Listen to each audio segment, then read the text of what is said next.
Thanks so much. Indeed. Sure thing.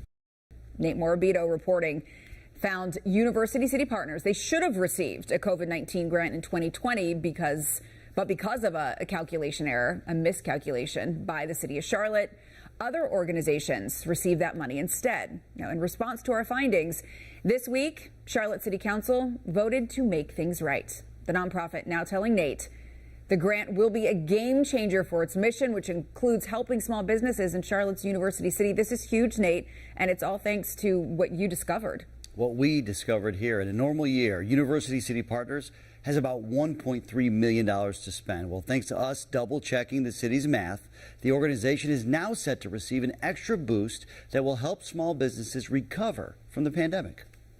As University City Partners continues to strengthen accountability. We made a mistake. We're trying to fix the mistake. It's what's expected by the tax-paying public. We were just trying to right a wrong. But it's not always accepted by the powerful. Thank you for bringing that to our attention. The city of Charlotte's willingness to take responsibility for its error will now help shape the small business community's recovery in this vital part of town. I appreciate the partnership with the city and them righting this wrong. At the beginning of 2023, Keith Stanley took over as president and CEO of University City Partners. I would say it's a win-win for everybody. A nonprofit that spent the start of the pandemic supporting small businesses without $237,000 the city should have given the organization in 2020. It's important that we create space and place for our businesses to thrive. And having these dollars will allow us to do some of that, to engage them, understand their challenges, understand their needs. Stanley knows the life of an entrepreneur. Your background, did you ever own a business, a small business? Yes, I did. But the post-COVID world brings new challenges. If we make mistakes, we do want to fix them. Thanks to accountability at the Government Center, Our goal is to let you know how we University City businesses will have even more support going forward. University City Partners will now come up with a plan to figure out exactly how the nonprofit will spend the money and will report back to the city of Charlotte. Nate Morabito, WCNC Charlotte. Nate, thanks so much. Thanks for all you do. Right now, you can actually check out Nate's entire report, and I urge you to do so, on this financial error and the update from city leaders on our website and inside of our mobile app. You can find that story right on our homepage. When I think about the community, I think about the time that I've been here. I've been in this community almost my entire adult life. So you get to know the people. When you know what they care about, then that's what you care about. This community looks at all of us who do weather here at WCNC Charlotte as part of their family. And when you're part of their family, you want to make sure you do it just for them.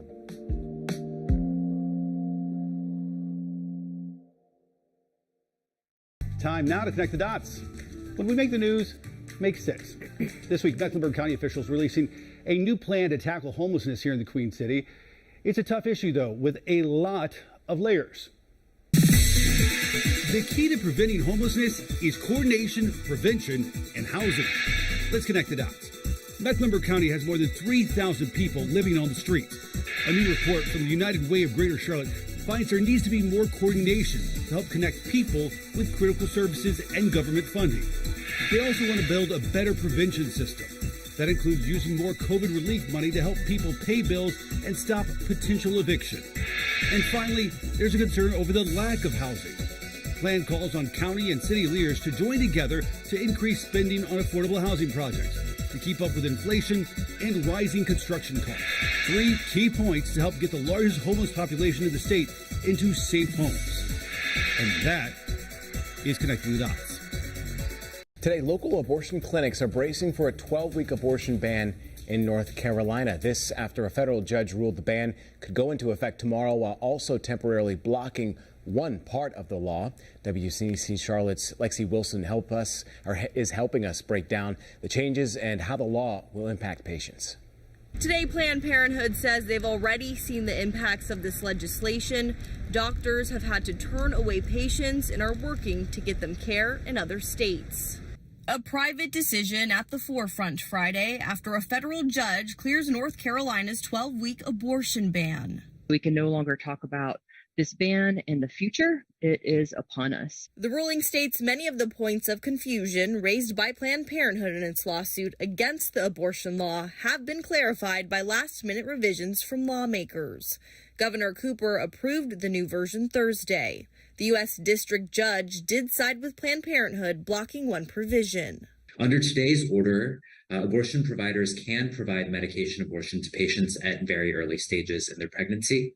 And the order also clarifies that people can help others get out of state to receive legal abortion care after 12 weeks. But even with the changes to the legislation, there are still concerns on if the law violates the rights of doctors and those seeking abortion. This will absolutely harm patients. Our patients are devastated, and the doctors who care for them are devastated. We already earlier this week have had to start navigating patients out of state, knowing that they would not be eligible for care tomorrow in North Carolina. Starting July 1st, there will be more restrictions on abortion access. The ban will start at 12 weeks, excluding cases of rape, incest, and fetal abnormalities. The previous law in North Carolina banned most abortions after 20 weeks. And there are currently 14 abortion clinics in North Carolina in 9 different counties. Advocates say there are no plans of closures. The clinics will still be open, but again, expect those restrictions starting tomorrow. Reporting in Dilworth for WCNC Charlotte, I'm Lexi Wilson. Hey YouTube, this is Chief Meteorologist Brad Panovich here at WCNC Charlotte. We want you to head over to our Weather IQ YouTube.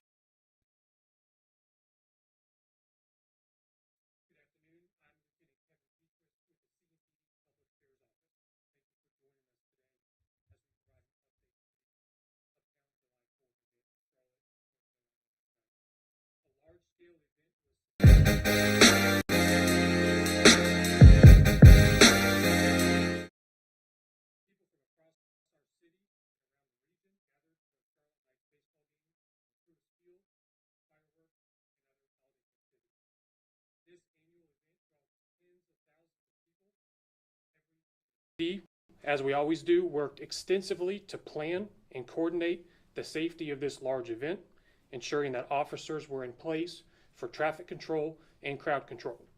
We are pleased that so many people were able to enjoy their holiday in our city. There were, however, several people arrested in the Uptown area due to disruptive behavior. As the event went on, CMPD saw an increasing number of unsupervised juveniles enter the Uptown area. Some of the unsupervised juveniles and teenagers began to disrupt the peaceful events of the night, creating a chaotic scene towards the end of the night. 32 people were arrested or cited for their actions in Uptown, including 17 juveniles and 15 adults. 4 firearms were seized. Charges included affray, carrying a concealed weapon, resisting a public officer, assault on a government official, disorderly conduct, possession of a firearm on city property, possession of pyrotechnic, and failure to disperse. In addition, the parent or guardian of 15 of the arrested juveniles were charged by citation for contributing to the delinquency of a minor. There were no known injuries for people attending the Uptown event. However, 2 CMPD police officers sustained known injuries as a result of the disruption. Chief of Police Johnny Jennings will now come to speak more about last night's events and answer your questions. He's joined by Deputy Chief David Robinson. Chief. Thank you. Thanks everyone for being here. I'm going to be brief just because I know we have a lot of questions that we're going to probably get to right after I speak. However, I do want to make a comment that you did hear the numbers. You did hear what the events led to last night, but I also want to commend our officers and our staff for the robust plan that was put together, how we were able to execute that plan, de-escalate a lot of situations that could have easily gotten well out of control last night, as well as taking guns off the streets in a crowd of people that were just there to enjoy the festivities. I will say that you look at some of the things that have been going on as far as what happened last night, but I will tell you also that's not who Charlotte is, and that's not what we represent. a few people who decided to come out into the crowd last night for the main purpose of disrupting a festive event with peaceful people that were out there just to enjoy the holidays caused so much disruption that people couldn't enjoy it fully like they wanted to. Families, children, many that were from out of town that were coming to enjoy the fireworks, which was an awesome display of a celebration, were disrupted by a few people that were there intentionally to cause issues. And for that, I'm disappointed. However, and you heard the accountability that we held not only the juveniles that were out there, but the parents as well. And we're going to continue to do that, and we're going to continue to see more events that come to our beautiful city, and the responsibility that the police have to ensure the safety of everyone, whether the citizens and the people that come to visit. And on top of that, a great job as far as even through our dispatch services where we had to prioritize calls for service. We had to put in some contingency plans that we had in place, which took people from the divisions to come and respond briefly uptown, but we were able to get them quickly back into the division. So everyone did a fantastic job on our end, but we're going to continue. As I said, our goal is always going to be to make sure that everyone is safe when we have these major events. So with that, I will take any questions, as well as Deputy Chief Dave Robinson, who was in command last night as well, but we'll be happy to answer any questions you might have. Chief, we've heard from several eyewitnesses that there were groups of juveniles who potentially were setting off fireworks that then started these fights and disruptions. From you, how did this all start? Yes, that's correct. There were some groups of juveniles who had brought illegal fireworks to the Uptown area, and they were lighting them, which did cause some concerns within some of the patrons that were out there.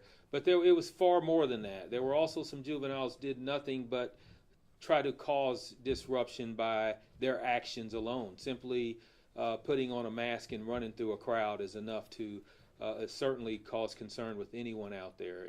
And we saw things like that. So these were planned behaviors that we were not aware that this was going to occur.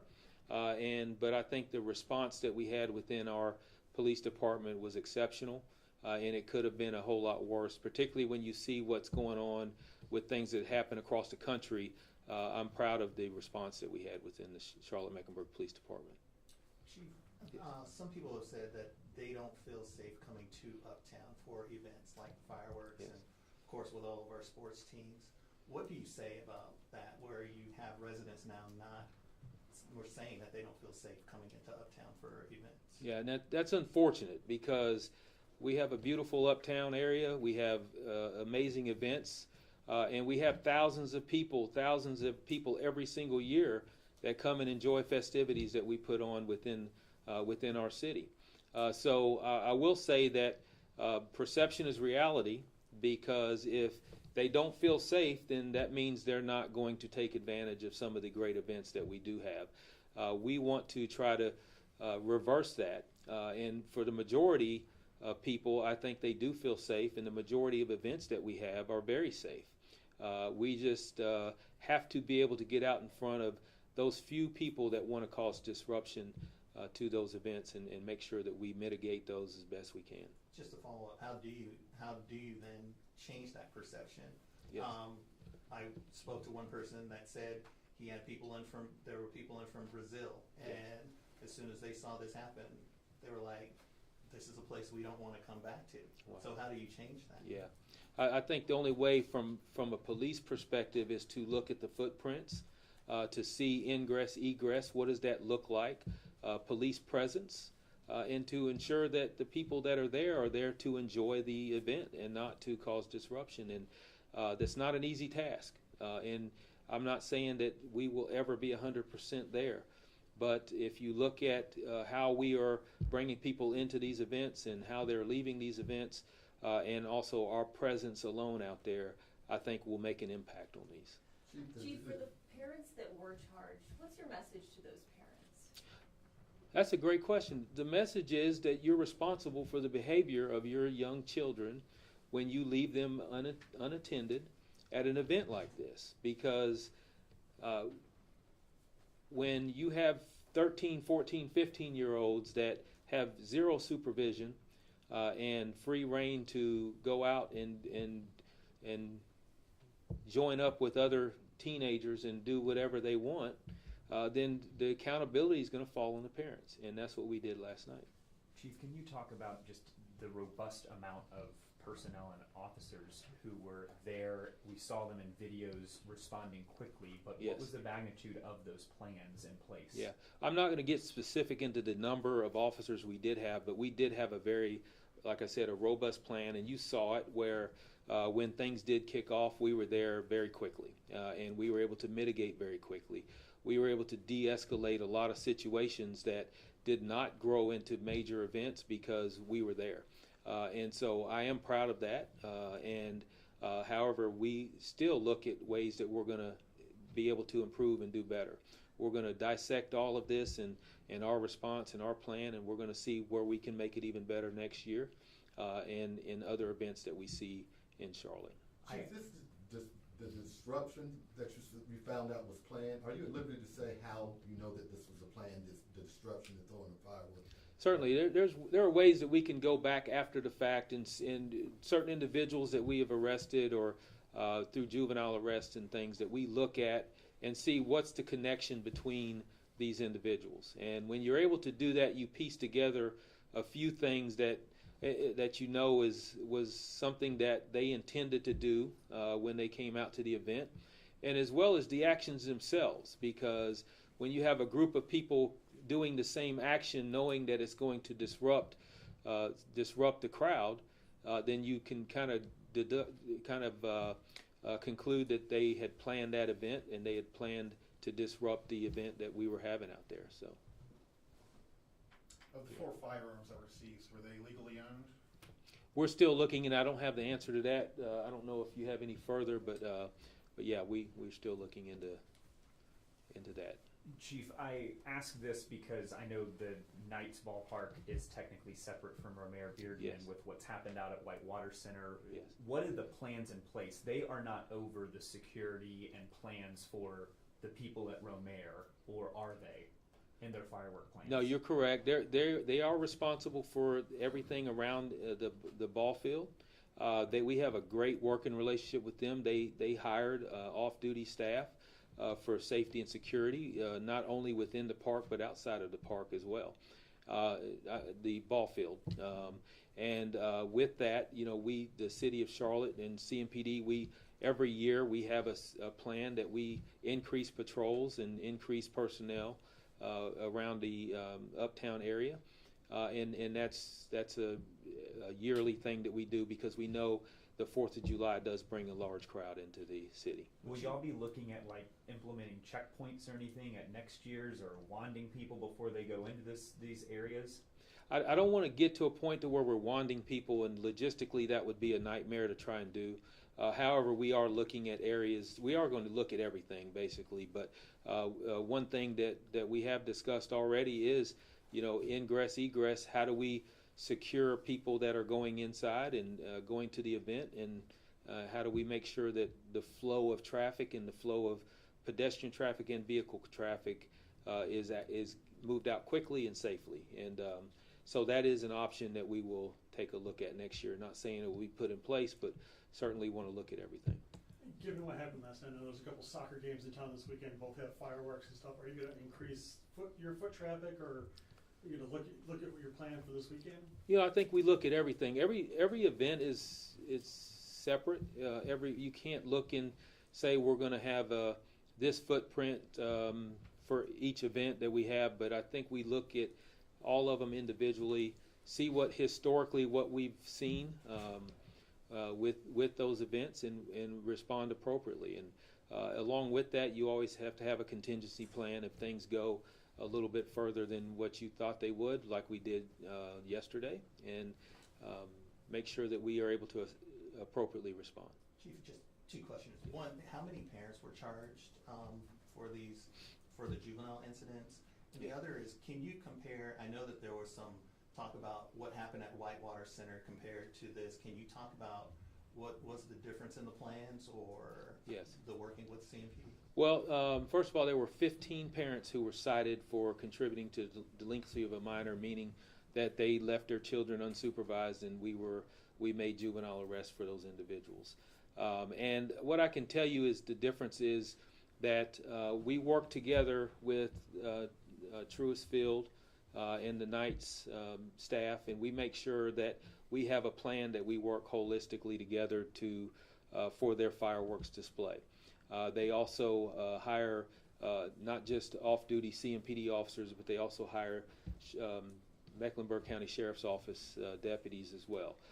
And along with all of that, we come together and determine that this is a safe plan, that how we can have an operations plan that will ensure the safety and security of all the people that come to it. And when we are able to do that, we are able to pull off successful events, even if you have groups of people who want to disrupt it. I think what you saw last night was the plan actually working. And when you don't have that, it can go off into all kinds of different directions. You have to ensure that we can have emergency vehicles coming in, response by CMPD, by our officers that come in case something happens, and that's what you saw last night.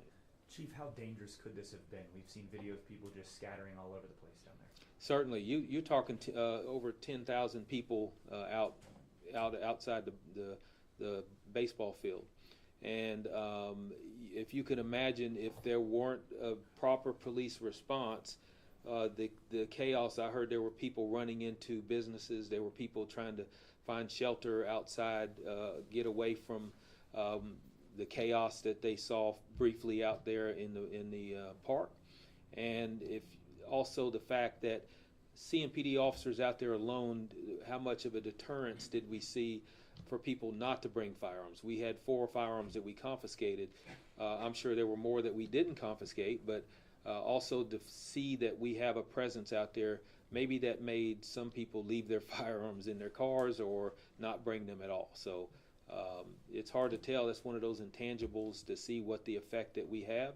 But I can assure you that if there was not some sort of command and control out there, we could have seen a lot worse. One more question for the chief? Thank you, Chief. Or not. Thank you. All right. So CMPD, we take the responsibility of keeping you safe at these events very seriously. Most of the events that are held in our city are hosted with no disruption and no issues whatsoever. So much so that we rarely ever even need to talk about it. This is a testament to the planning that occurs, and it is also an enormous credit to the officers and other employees of this police department. Last night, police officers were in harm's way to minimize risk to the public. This cannot be overstated. Their efforts were brave, and they made a difference. Thank you again for being with us today. The Public Affairs Office will be putting out a media release to you shortly to go over the info that we covered and some more. Thank you. Hey, Kevin, just real quick, can you tell us how the 2 officers that were injured are doing? Minor injuries, they're doing well. And one quick follow-up, I know it considers juveniles, but can you give us an age range of the people arrested and or cited, the youngest to oldest? Yes, 13 is the youngest, 17 for juveniles is the oldest. That's all we have time for. Thanks. Thanks.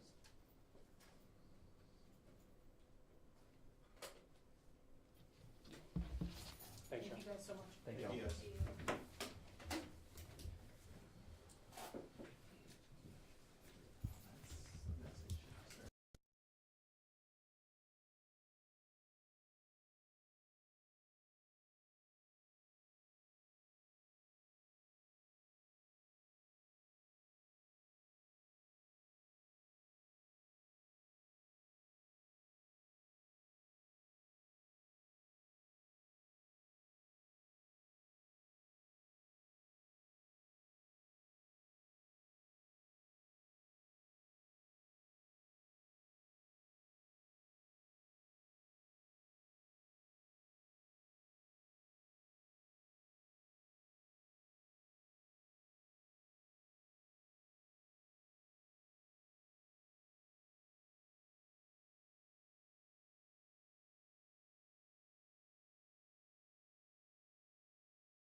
WCNC Charlotte's Kaylin Hagwood shares their stories of determination and hope. Families from around the world waited years for this day, and now they can finally say they're American citizens.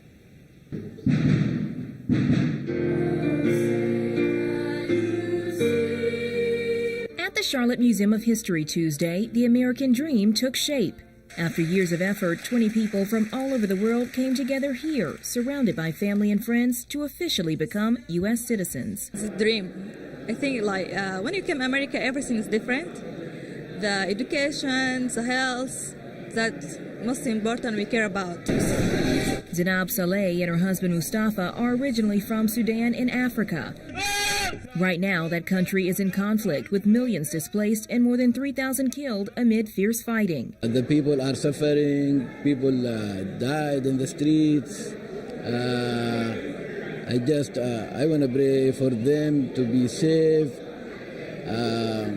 I don't want to be selfish because I'm safe, I get out of the country, but I feel bad for my families. The process to become an American, they say, took about 5 years, with the pair learning how to read and write in English, understand U.S. civics, that I will support and defend, and take the oath of allegiance. Steps taken for a better life for themselves and their 2 little girls. I see a good future for them. The process in Charlotte is a special yearly celebration for Independence Day. Some people just have where they go into the office and they sit across from someone in a suit, and all of the official acts they do and take their oaths, which is a room full of witnesses. But we really try to make it a celebration and to make it a party, if you will, to really make people feel special. From Argentina to India, people came all over the world, now united as one.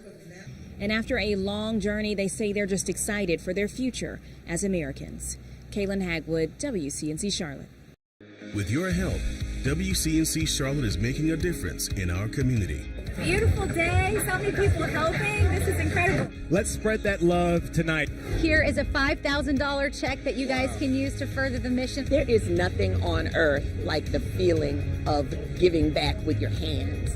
$5,000 to you and Block Love Charlotte for what you guys do. If you'd like to make a difference, go to WCNC.com/make-a-difference now. Time now to connect the dots when we make the news make sense. Well, if you're lucky, you have some leftovers from your 4th of July cookout. But of course, it's important to pay attention to some details to make sure you don't get sick. If you don't want to waste your extra food, you're not alone. But experts say it's important to know the life of your leftovers. Let's connect the dots. According to experts from Better Homes and Gardens, here's how long some of the popular cookout items can be safely stored in the fridge or freezer. Hot dogs, 1 week in the fridge and up to 1 month in the freezer. Other cooked meats, just 3 to 4 days in the fridge and up to 6 months in the freezer. And an important note, the USDA says these items should be refrigerated within 2 hours of cooking them. After that, bacteria starts to grow quickly. What about fruit? Experts say it's good for 3 to 4 days in the fridge and then 3 months in the freezer. And that cake? A week in the fridge or 6 months in the freezer. Experts also say it's important to properly wrap or seal your leftovers to keep out bacteria. And that is connecting the dots. Back to this, though. 2 Charlotte women are trying to change the way other women shop after spotting what they say is a gaping hole in the fashion industry. Yeah, the couple who got married last year say they noticed that men can get tailored suits, but women really can't. And they say this is a growing problem as more women do want those power suits for the office or for a wedding day. Yeah, that's right. WCNC Charlotte's Michelle Bowden explains in tonight's Where's the Money?